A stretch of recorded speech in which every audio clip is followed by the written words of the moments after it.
Baik, selamat pagi kembali anak didik kami kelas 12 IPS 1, 2, dan 3. Salam sehat untuk kita semua.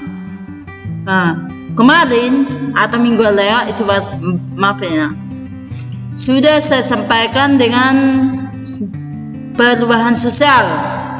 Hanya saja ibu masih sanksi anak didik kami belum paham kali. Untuk itu mau saya ulangi kembali mengenai perubahan sosial ini supaya kalian lebih mantap dan siap untuk melanjut ke PTN. Oke? Baik, yang mau saya pertegas ini adalah mengenai teori-teori perubahan sosial, antara lain teori siklus, perkembangan, gerakan sosial, dan modernisasi. Sebelum saya lanjutkan, minggu yang lewat itu sudah saya sampaikan kepada kalian mengenai bentuk-bentuk perubahan sosial. Masih ada kalian yang belum paham? Di antaranya nanti akan saya tunjukkan di antara bentuk-bentuk perubahan sosial yang sudah kita pahami kemarin. Ada yang namanya perubahan sosial kecil dan pasangannya perubahan sosial yang namanya besar. Apa maksudnya? Bahwa perubahan sosial itu membawa pengaruh kecil kepada masyarakat. Seperti apakah itu? Pakaian tidak begitu berpengaruh tinggi kepada masyarakat lainnya dalam bentuk hubungan sosial. Kemudian perubahan yang maksudnya besar ini adalah bahwa perubahan itu pengaruhnya besar kepada kehidupan masyarakat. Seperti apakah itu? Contohnya, dengan adanya perubahan dalam teknologi saat ini, pengaruhnya begitu besar kepada kita, baik kepada bidang pendidikan, karena sekarang metode mengajar sudah menggunakan dengan teknologi seperti yang kita lakukan sekarang ini, baik di bidang kesehatan atau medis, di mana pada saat sekarang ini para medis seperti dokter mengadakan pemeriksaan kepada kita sudah dibantu dengan teknologi yang bisa langsung kita lihat juga. Bahkan konsultasi kepada dokter tidak mesti tatap muka, melalui dengan media sosial ataukah yang namanya Facebook, Twitter sudah saya lakukan. Selanjutnya ada yang namanya perubahan proses dan juga perubahan struktural. Perubahan struktural ini adalah masih dasar, masih baru, seperti halnya yang namanya dalam hal pengelolaan pertanian, dengan maksudnya yang namanya alat-alat mekanisasi yang sebelumnya kamu sudah tahu, cangkul itu yang dipakai, tapi dengan maksudnya mekanisasi jadi dasar perubahan. Kemudian perubahan proses, maksudnya di sana perubahan proses, perubahan itu berkelanjutan untuk menyempurnakan dalam bidang pendidikan. Contohnya kurikulum itu selalu kita lihat ada proses pergantian. Ketika muncul K13, untuk tahun berikutnya diadakan revisi K13. Untuk apa? Menyempurnakan dalam hal pengajaran melalui adanya pergantian kurikulum. Itulah salah satu contoh daripada bentuk-bentuk perubahan sosial. Kemudian kita lanjut kepada teori perubahan sosial yang masih mungkin anak didik kami belum memahami lebih jauh. Teori siklus.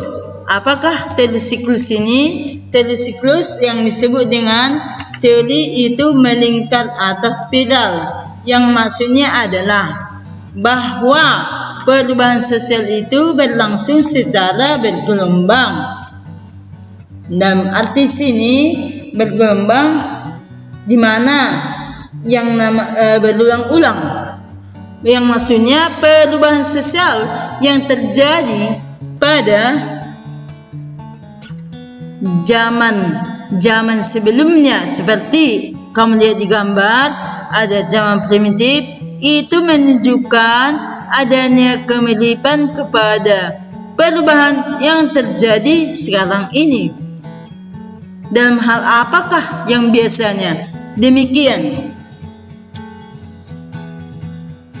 Sebagai contoh antara lain yaitu dalam hal model pakaian, di mana model pakaian kita yang sekarang ada kalanya kadang modelnya menunjukkan kepada model zaman-zaman sebelumnya, itu seperti zaman tradisional. Itulah maksudnya sini, teleskos. Jadi spiral ya dalam hal proses perubahannya. Selanjutnya, teori perkembangan. Teori perkembangan ini sama dengan teori linear. Perubahan yang diarahkan kepada titik tujuan tertentu, seperti perubahan masyarakat tradisional kepada masyarakat modern atau kompleks. Dalam hal ini adalah kita ketahui dengan teknologi canggih sekarang ini. Dengan kehadiran teknologi canggih yang mana seperti dalam hal contoh yaitu baik dalam pengelolaan kegiatan pertanian. Kegiatan pertanian tak lagi dengan hanya menggunakan cangkul, sehingga proses berlangsungnya lambat dan hasilnya pun kurang maksimal. Tetapi dengan adanya perkembangan kepada sekarang ini, kita lihat bahwa pengelolaan pertanian bahkan sampai kepada panennya sudah menggunakan teknologi canggih, sehingga kondisi masyarakat semakin kompleks. Dan maksudnya kompleks apa?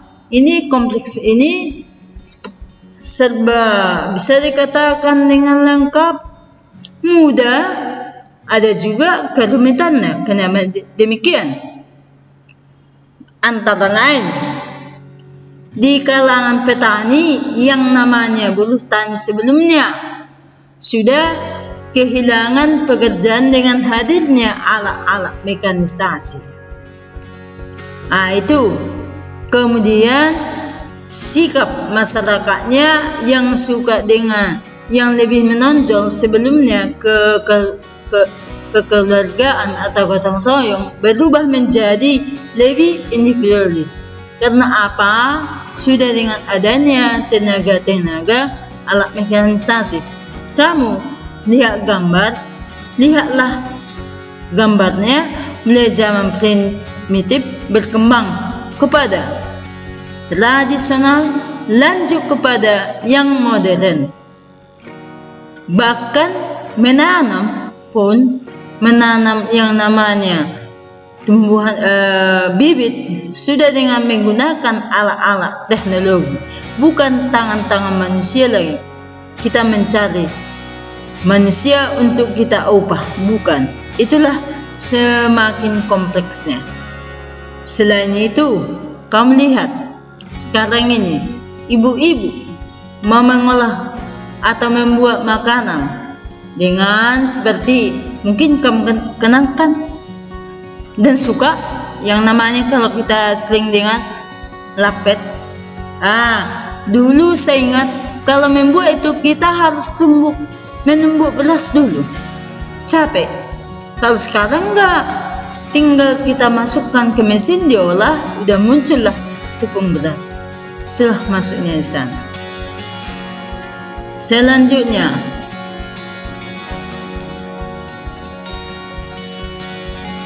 teori gerakan sosial.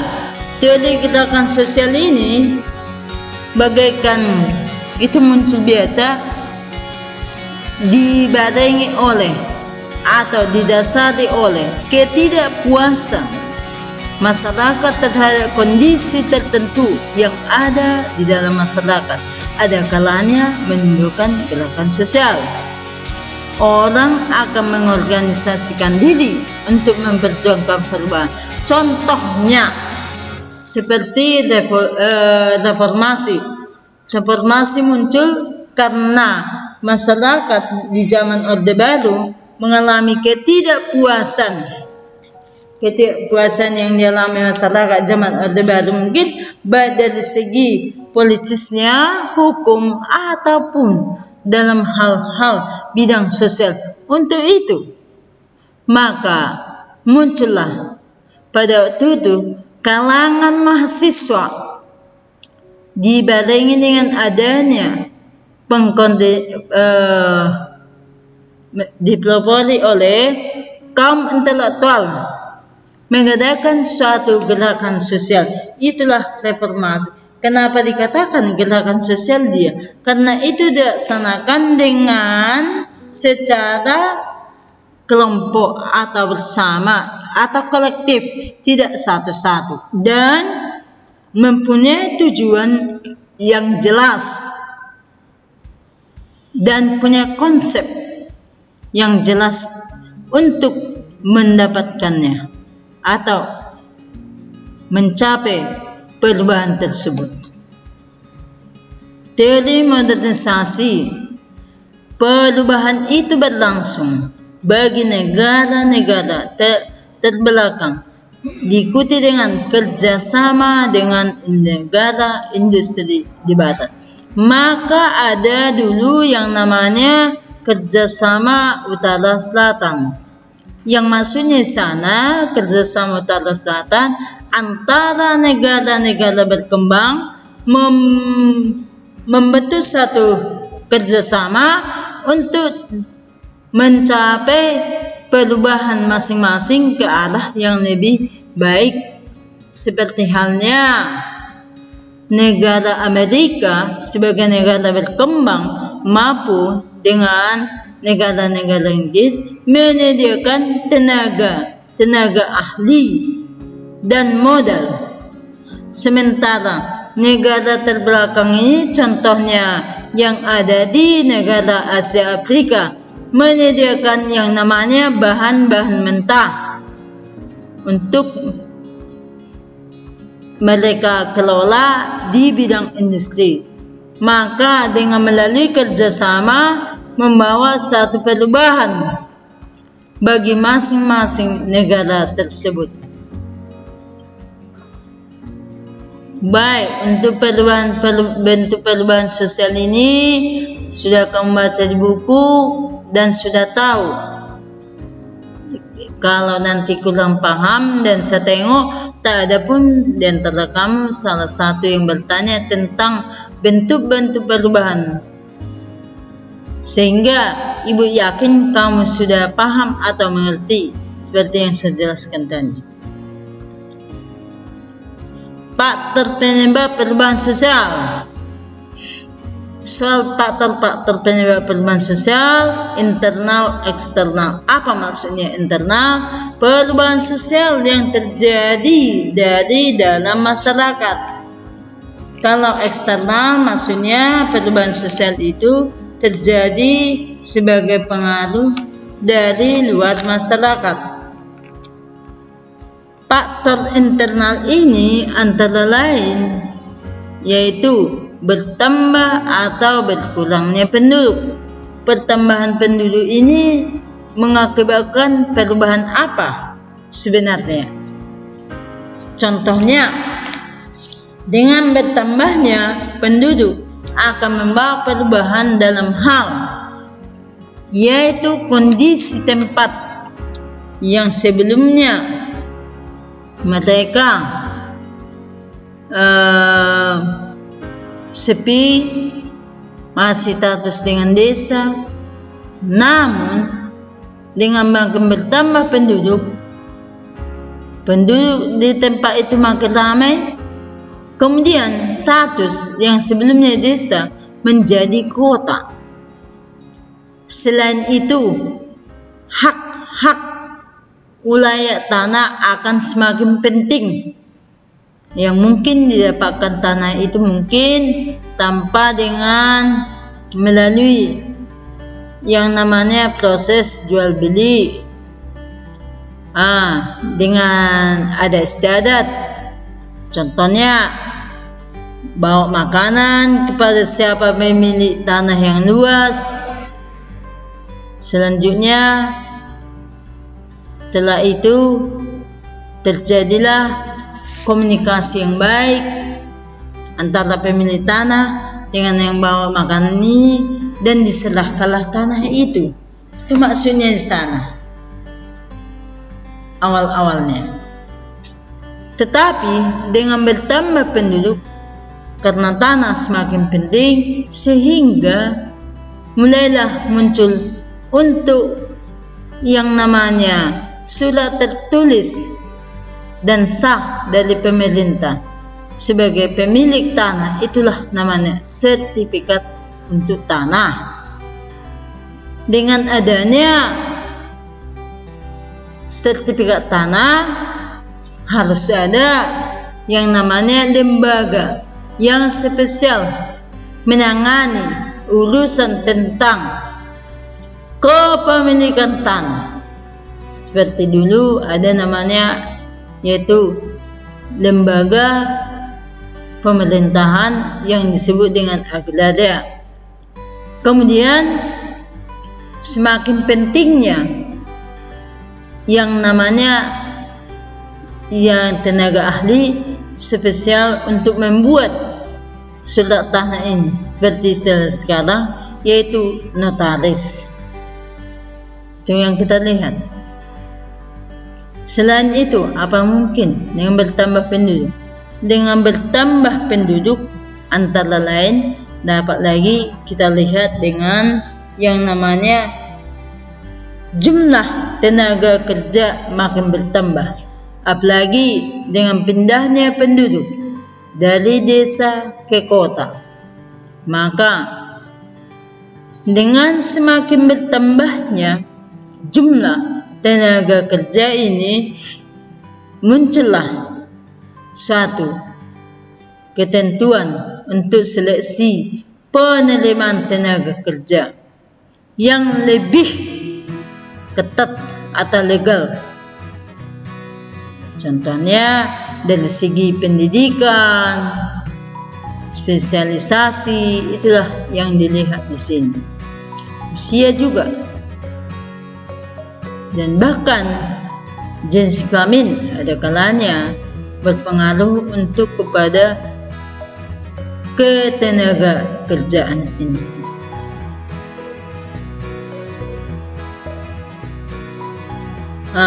Kalau berkurang penduduk, ya contoh kalau dari desa makin banyak penduduk yang pindah, akan sepi desa, maka daerah itu mungkin semakin sepi, tenaga kerja semakin berkurang di desa.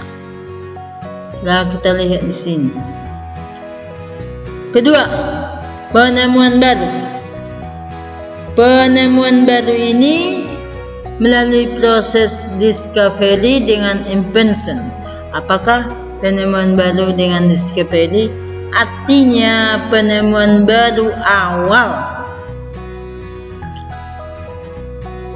masih penemuan baru awal, yaitu dengan adanya penemuan ubi menjadi suatu makanan. Itulah discovery. Selanjutnya, ketika ubi ini diolah menjadi keripik yang diterapkan dan banyak menerima, masyarakat mengakui, itu menjadi invention namanya. Itulah maksudnya di sini penemuan baru tersebut. Baik, seperti sekarang tadi saya ulangi, discovery itu adalah penemuan baru yang menjadi awal atau melalui suatu gagasan alat.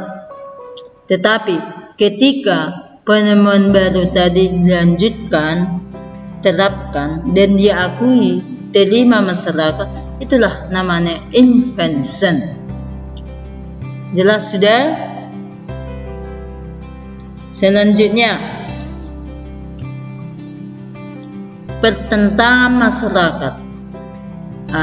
Pertentangan masyarakat ini bisa menjadi suatu faktor yang mempengaruhi terjadinya perubahan sosial.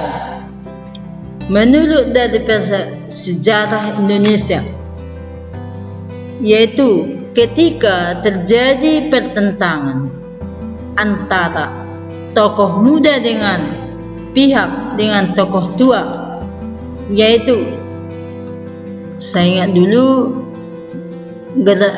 kaum pemuda yang sungguh-sungguh menginginkan Indonesia merdeka, maka terjadilah konflik. Sehingga apa? Dengan hasilnya melalui pertemuan delegasi Tiongkok, akhirnya diumumkanlah Indonesia akan mengadakan atau lanjut kepada kemerdekaan Indonesia. Itulah maksudnya sini. Atau dalam suku bangsa Batak, dengan adanya sistem kekerabatan patrilineal, penarikan garis keturunan dari pihak ayah, sehingga zaman dulu menurut konsep itu anak laki-laki lah yang lebih diutamakan untuk menjadi apa? Pemimpin sekolah. Wanita cukup dengan jaga anak atau memasak. Namun setelah mulai ada perkembangan zaman, ini mendapat pertentangan, di mana antara lain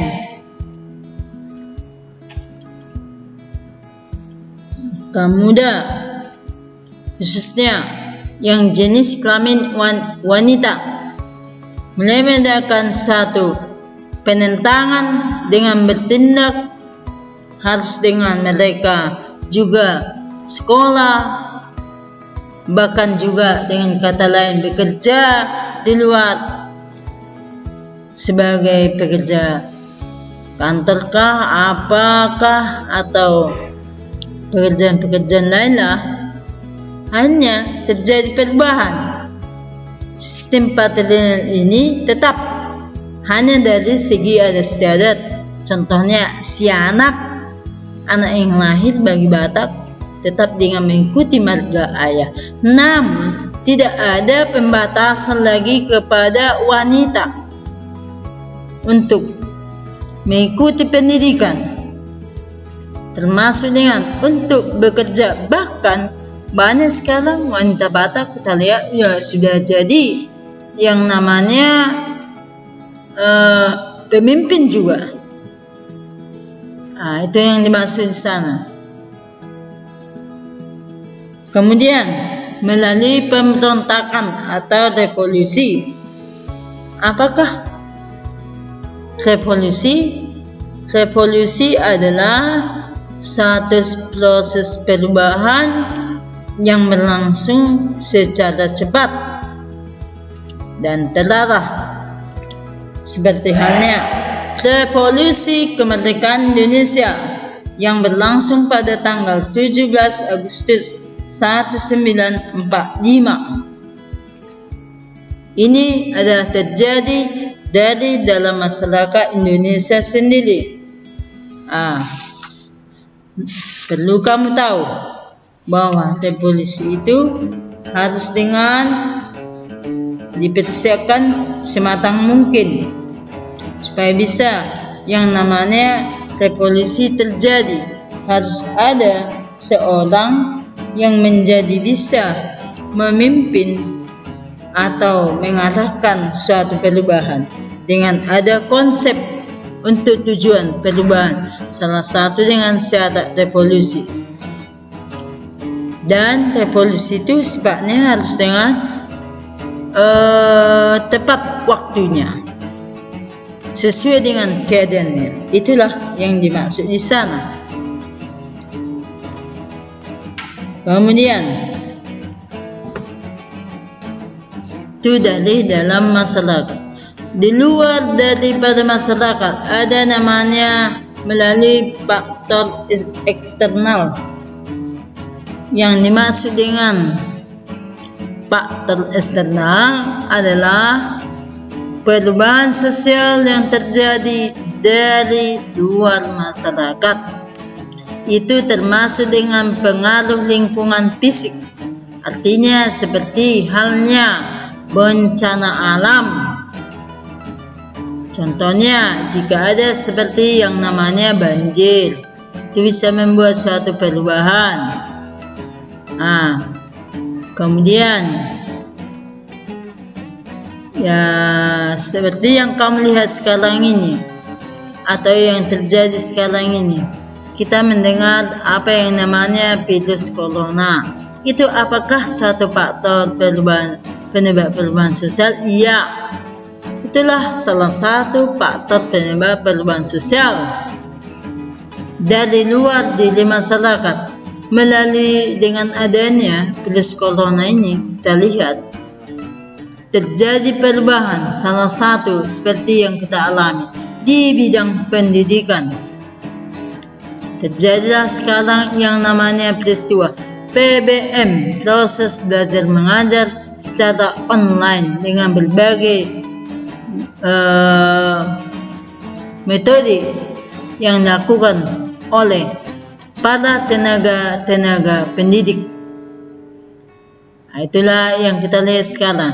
Apakah bidang pendidikan saja? Tidak. Termasuk juga untuk bidang-bidang politik. Kemudian termasuk di bidang sosial. Kenapa demikian? Untuk bidang sosial terjadi istilahnya social distance. Apa maksudnya itu? Perenggangan dalam hubungan sosial. Dalam arti kita lepas hubungan, sama sekali nggak komunikasi, bukan demikian. Tetapi dari segi fisik, kita itu jangan terjadi suatu hubungan yang dekat-dekat atau ngumpul-ngumpul.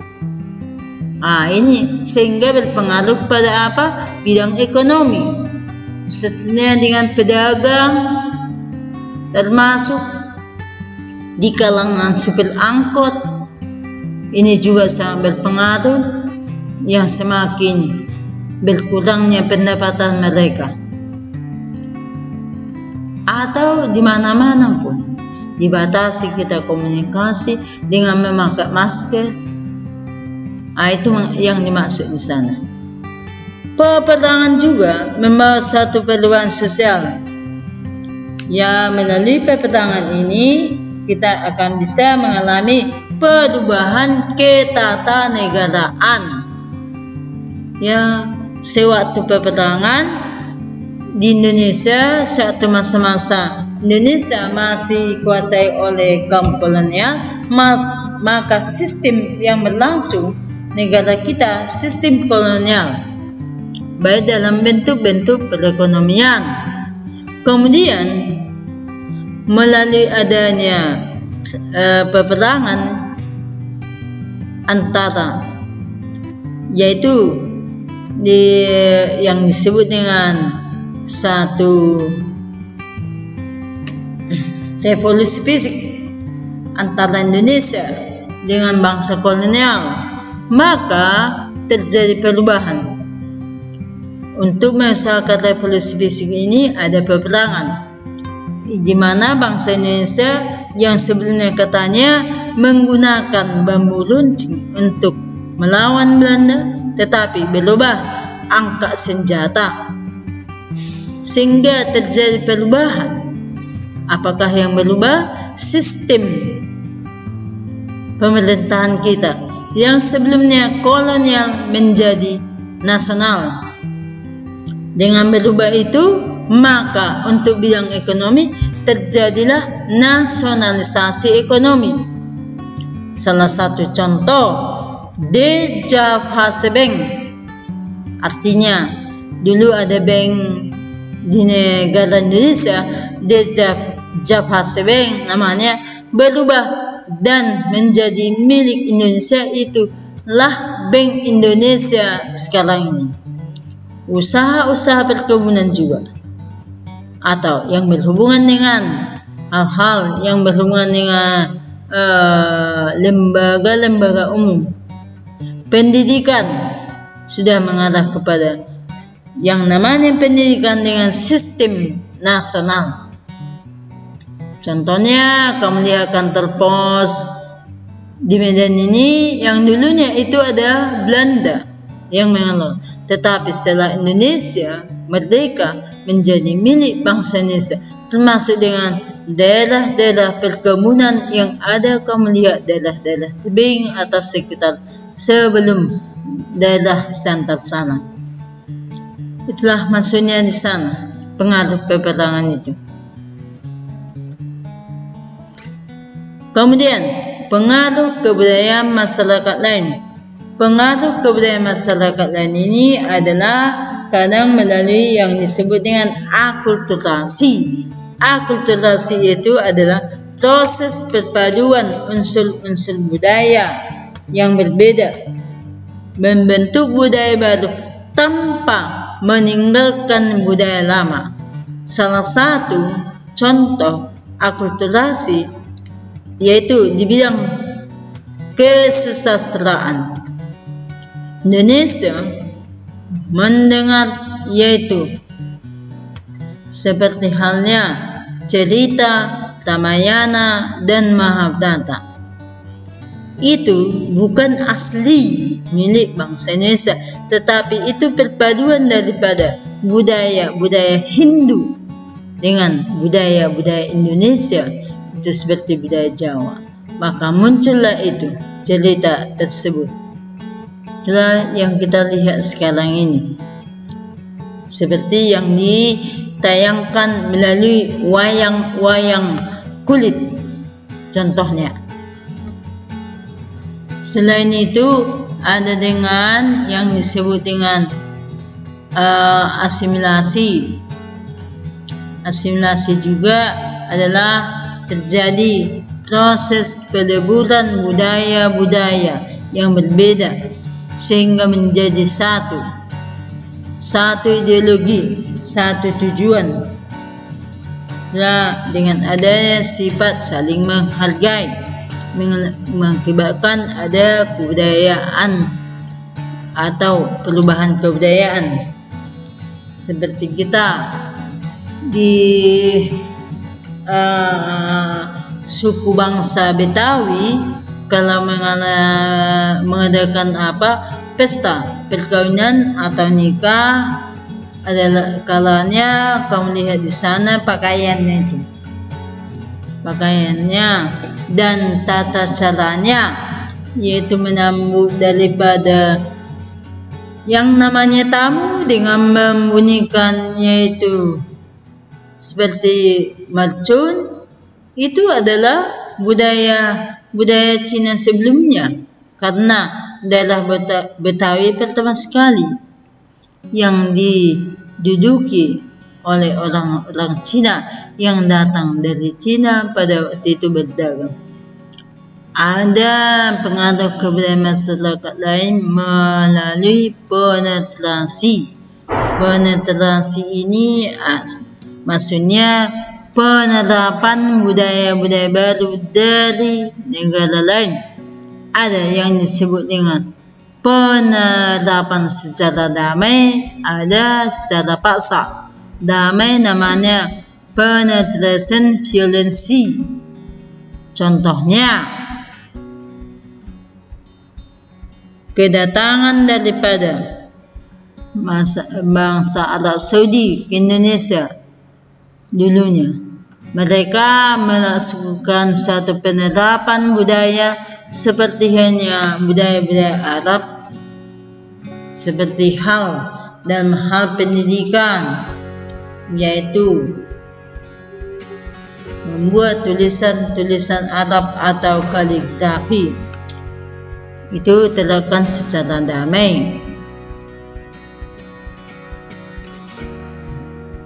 Kemudian ada secara paksa kedatangan bangsa Eropa ke Indonesia, menerapkan budayanya secara paksa. Kita tahu melalui penjajahan. Contohnya dalam hal pendidikan secara formal, maka orang Indonesia jadi bisa membaca, menulis, dan berhitung. Itulah yang dimaksud di sana. Faktor pendorong perubahan sosial. Di sini saya lihat faktor pendorong perubahan sosial dibuat ada itu kontak dengan kebudayaan lain, seperti halnya yang sudah saya jelaskan tadi. Melalui kontak dengan kebudayaan lain, terjadilah contohnya akulturasi, perpaduan budaya yang satu dengan budaya lain membentuk budaya baru. Seperti halnya contohnya bangunan candi Borobudur, perpaduan budaya daripada budaya Indonesia dengan adanya budaya daripada India, budaya asli Indonesia dengan budaya India. Nah, yang dimaksud sini. Kedua, sikap menghargai hasil karya seseorang itu sangat penting. Jika ada karya orang lain kita hargai, itu membawa suatu perubahan.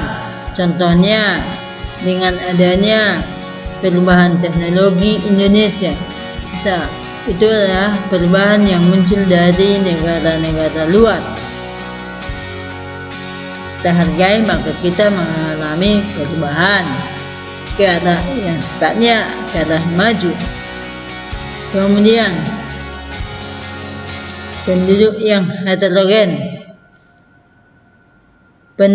heterogen dengan adanya penduduk yang beraneka ragam, ini akan menimbulkan suatu persaingan yang sifatnya ke arah maju, sehingga terjadi sifat bersaing untuk dan dalam masyarakat itu berlomba mendapatkan atau memperbaiki hidup atau perkembangan. Itu akan membawa suatu perubahan. Ketidakpuasan terhadap bidang-bidang kehidupan lain, artinya kita tak ada puas-puasnya dalam hal bidang hidup ini, jadi ingin kita berkembang, maka kita mau berubah.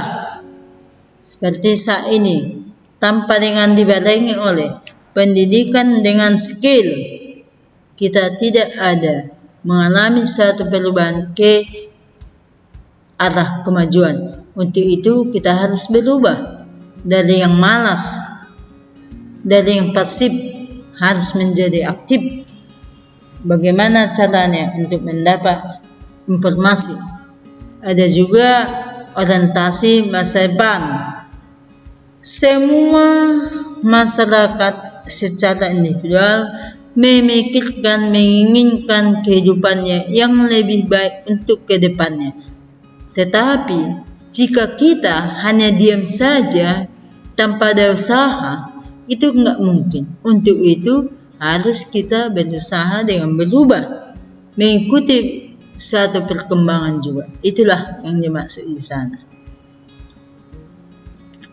Faktor penghambat perubahan sosial, di sini saya lihat tertulis bahwa hidup pada hakikatnya buruk dan tidak mungkin diperbaiki. Ini namanya sifat apatis. Ini boleh.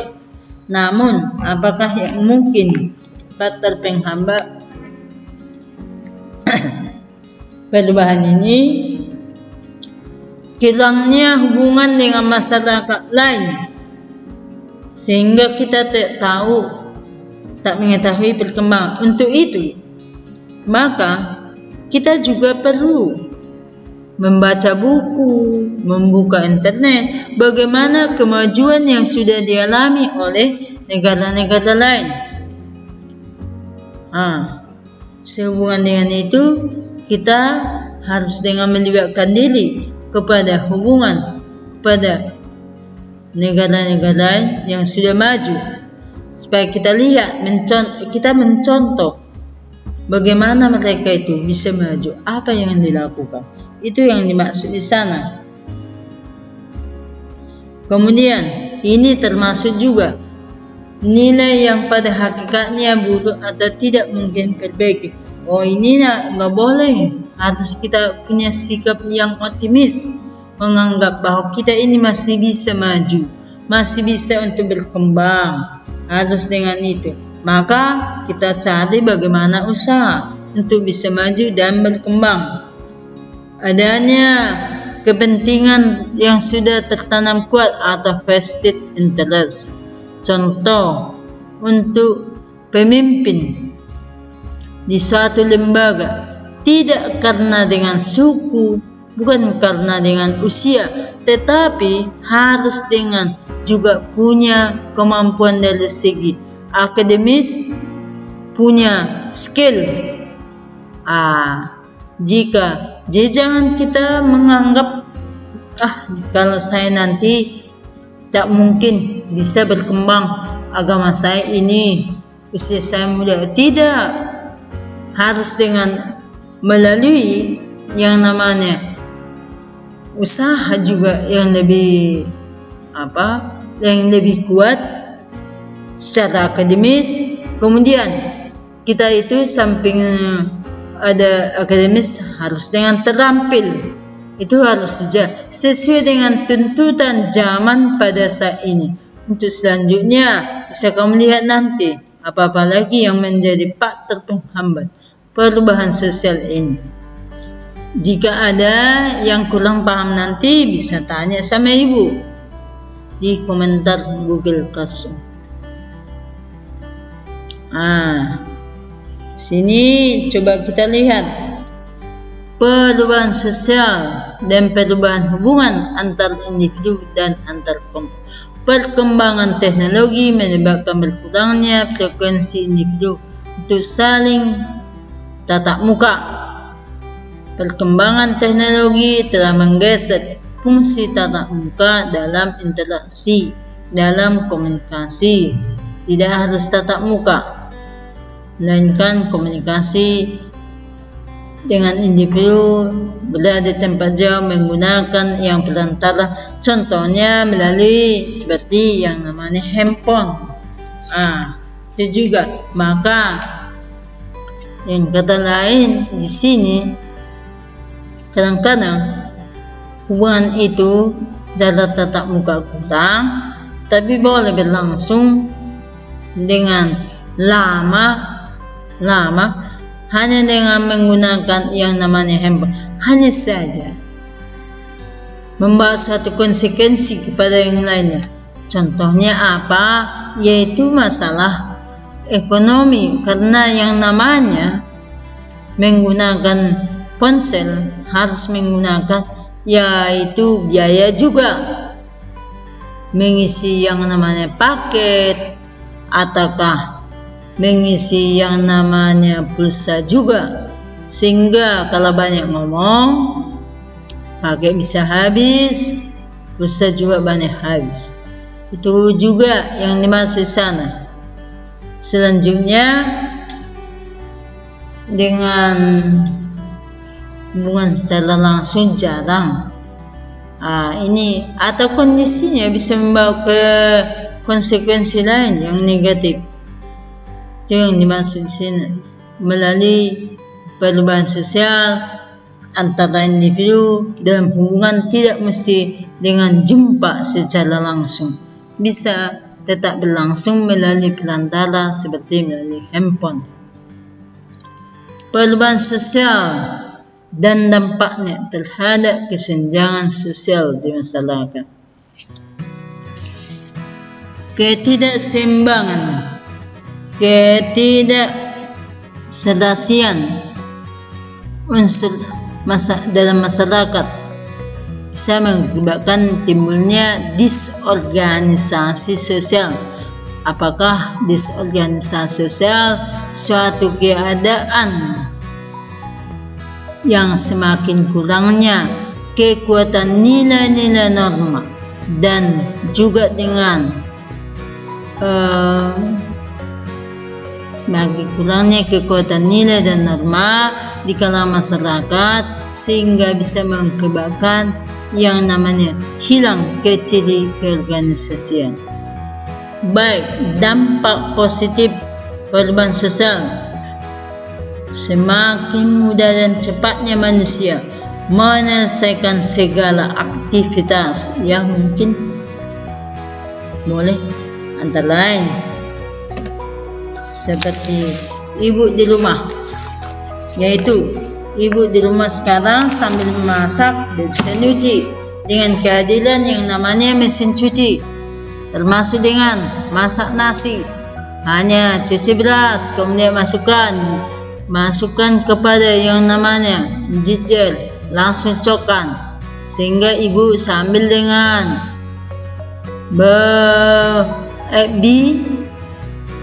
nasi udah masak, cucian sudah siap, sehingga mempermudahkan. Termasuk kalau saya dulu waktu mengalami yang namanya siswa yang ada masalah, kalau dia ada tahun 90 atau di atasnya 91, saya udah ngajar di SMA St. Thomas 3. Jika saya menemukan siswa yang bermasalah, bagaimana saya memanggil orang tua atau berkomunikasi? Kalau dia tinggal di luar kota, tidak boleh secara langsung, harus saya buat dulu surat tertulis, kemudian saya kirimkan melalui yang namanya kantor pos. Tetapi setelah adanya handphone sekarang ini, saya sudah gampang untuk berkomunikasi kepada orang tua yang anaknya bermasalah. Satu lagi contoh, ketika kita lagi butuh uang, tidak mesti hadir ke bank secara langsung. Sekarang sudah ada yang namanya ATM, anjungan tunai mandiri. Hanya saja tetap kita ingat PIN-nya. Gampang kan? Itulah maksudnya sana. Semakin baiknya kualitas individu masyarakat seiring dengan perkembangan teknologi baru. Oke, ini memang bagi yang mau. Kalau tidak mau, tidak berkualitas.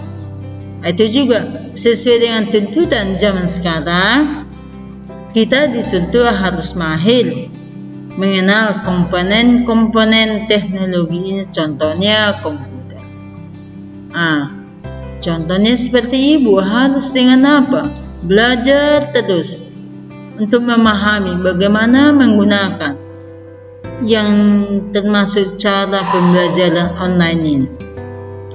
Itulah maksudnya di sini juga. Kalau saya nggak mau belajar, mana mungkin saya tahu? Itulah sifatnya up to date. Semakin meningkatnya integrasi sosial. Apakah integrasi sosial? Penyatuan unsur-unsur sosial yang berbeda yang menciptakan satu kesatuan di antara masyarakat. Kenapa dikatakan melalui perubahan sosial bisa meningkatkan integrasi sosial? Karena kita sekarang sudah gampang untuk menghubungi orang-orang jika ada suatu masalah. Untuk apa? Untuk menjelaskan itu dengan melalui yang namanya media-media sosial teknologi ini, sehingga gampang dimengerti apa masalahnya dan bisa meredakan masalah-masalah ini. Kembali lagi kepada yang namanya penyatuan tadi. Contohnya, sering kita dengar dan baca di Indonesia ini beda taksiran tentang kepemimpinan dari pemerintah, tetapi dengan ada langsung kadang memediasikan, mengakomodasi dan mengerti, dan tidak ada lagi gejolak dan terjadi lagi yang namanya persatuan. Semakin cepatnya mobilitas sosial. Apa maksudnya mobilitas sosial? Yaitu Mobilitas sosial suatu proses pergerakan individu atau kelompok baik secara vertikal horizontal. Baik, kenapa dikatakan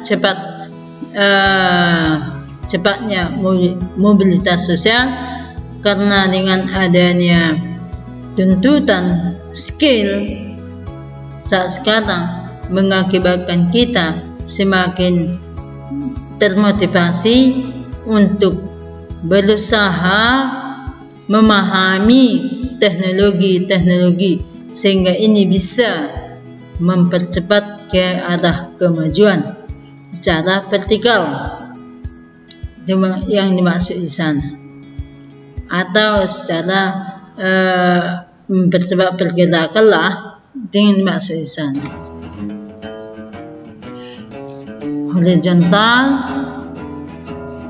proses perpindahan individu atau kelompok dari kelas sosial yang satu ke kelas sosial yang lain secara sederajat. Itu maksudnya di sana kalau segi mobilitas. Tetapi yang dimaksud sini itu adalah proses pergerakan masyarakat ke arah perkembangan. Semakin berkembangnya pola pikir manusia, ya. Jadi dengan ini pola-pola pikiran, artinya di sana untuk melalui komputer ini menciptakan bagaimana mereka untuk mendapat pekerjaan, bisa dengan cara menggunakan teknologi maju sekarang. Mungkin pola pikir untuk membuat suatu konsep baru tentang tulisan, boleh melalui pengumpulan informasi yang ada kita temukan di media-media sosial, membentuk suatu pola pikir yang baru. Seperti sekarang ini banyak orang membuat suatu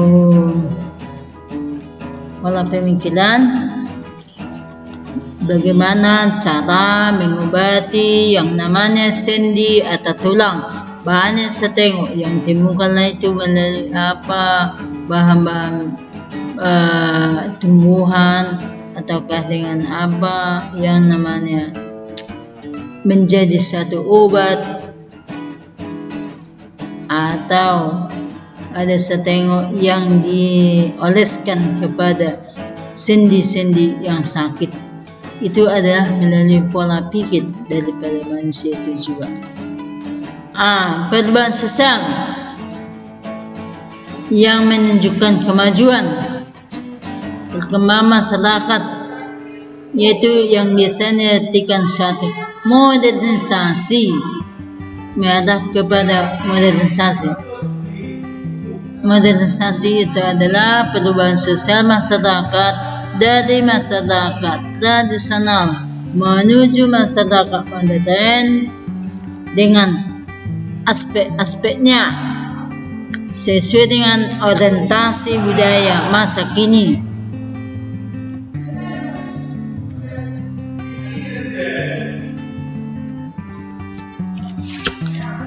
Di bukumu ada dibuat di situ syarat-syarat daripada modernisasi. Syarat-syarat modernisasi itu antara lain salah satu, boleh lihat buku nanti, salah satu mengutamakan cara berpikir ilmiah, scientific teaching yang dimaksud di sana. Maka kamu juga harus dengan memiliki pemikiran ilmiah, mulai dari pihak pemerintah sampai kepada masyarakat luas.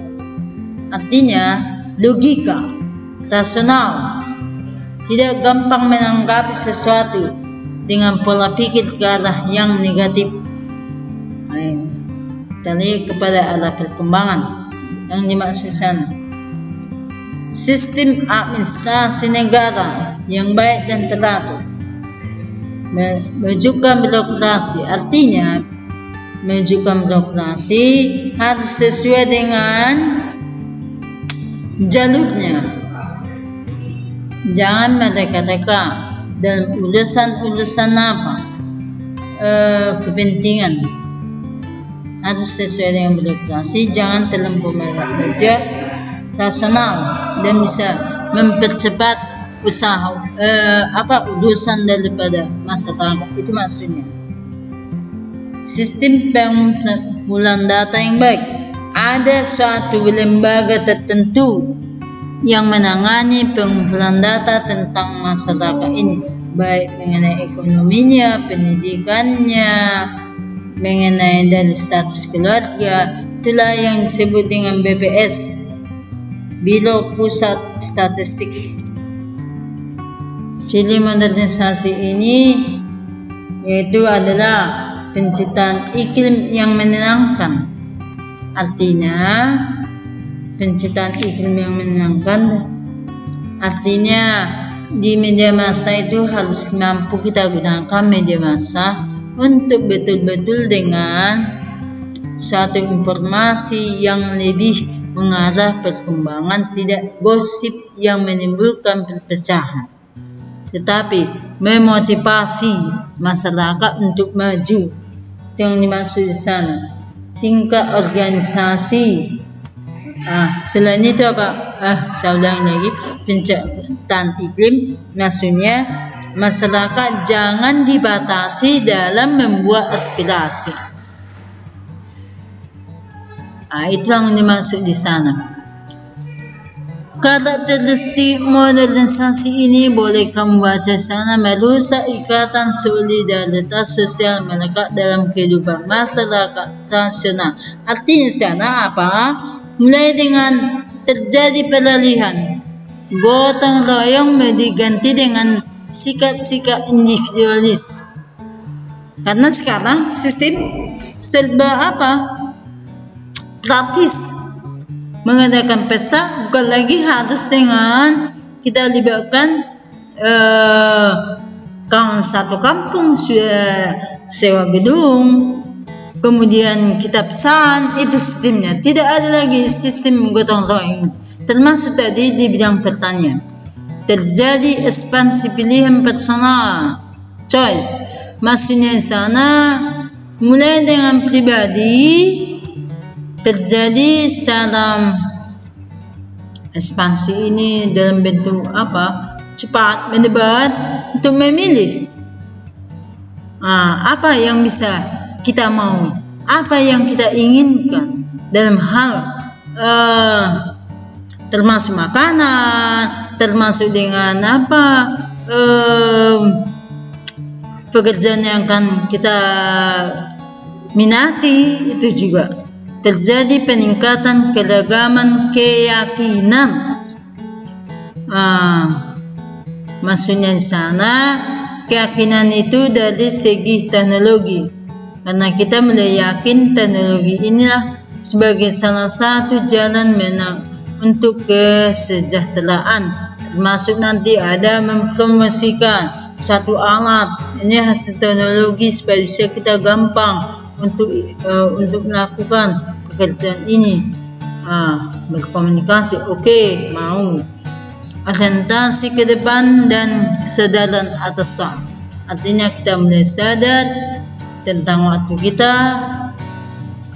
harus kita manfaatkan, dan keinginan untuk hidup yang lebih baik. Oke, sudah bisa kamu lihat lagi secara modernisasi. Tak usah saya lanjutkan, nanti kalau kurang jelas bisa kamu tanya. Sikap mental manusia modern. Manusia modern harusnya satu masyarakat menentukan terima telaknya suatu perubahan. Artinya manakah sikap mental? Kalau kita mau maju, sikap mental harus rajin, tepat waktu, berani mengambil resiko, disiplin, kompetitif, ada sikap bersaing, adil, jujur, rasional, segala yang kita lakukan masuk akal, memiliki toleran dan peduli lingkungan. Gejala modernisasi dan sosial, kelompok baru dalam masyarakat, kelompok ekonomi kelas menengah, manajer di satu perusahaan. Baik, gejala modernisasi ini sosial. Coba kamu lihat apa kira-kira gejala modernisasi dan sosial, yaitu semakin kita lihat ini hubungan sosial kita yang namanya kekeluargaan gotong royong semakin menipis dengan adanya lebih mengutamakan sikap-sikap individualis. Kemudian hubungan itu sudah semakin banyak berdasarkan dengan hubungan dari segi kepentingan. Ekonomi semakin mudah mendapatkan sesuatu, semakin banyak jenis barang yang kita butuhkan dan semakin gampang. Itu maksudnya sana. Maka termasuk dengan apa? Di bidang ekonomi ini termasuk hal-hal dalam hal industri ini semakin berkembang, mulai dari industri ringan, menengah sampai industri berat. Politik ini salah satu adalah dengan ini politik kita lihat kita sifatnya lebih ke arah demokratis, yaitu kita itu bebas, memiliki kebebasan untuk menyampaikan aspirasi. Kemudian dari segi politik ini semakin tinggi pengagungan terhadap hak-hak asasi manusia. Itu kita lihat di sini. Kemudian semakin berani setiap orang untuk mengungkapkan pendapat, aspirasi. Pihak pemerintah semakin terbuka untuk hal-hal masalah pemerintahan ini. Budaya itulah dalam bentuk hal peralatan kita pun semakin maju. Alat-alat yang kita gunakan yang menunjukkan alat yang dengan teknologi canggih yang disebut dengan sifatnya teknologi canggih adalah mudah dalam aktivitas, menghasilkan suatu pekerjaan yang lebih efisien dan maksimal. Lah yang dimaksud di sini. Proses perubahan sosial untuk diperlukan adanya saluran, yaitu apa? Perubahan dari segi ini lembaga-lembaga agama, pendidikan yang paling utama, ekonomi juga. Setelah kita melalui rekreasi juga terjadi yang namanya proses perubahan sosial.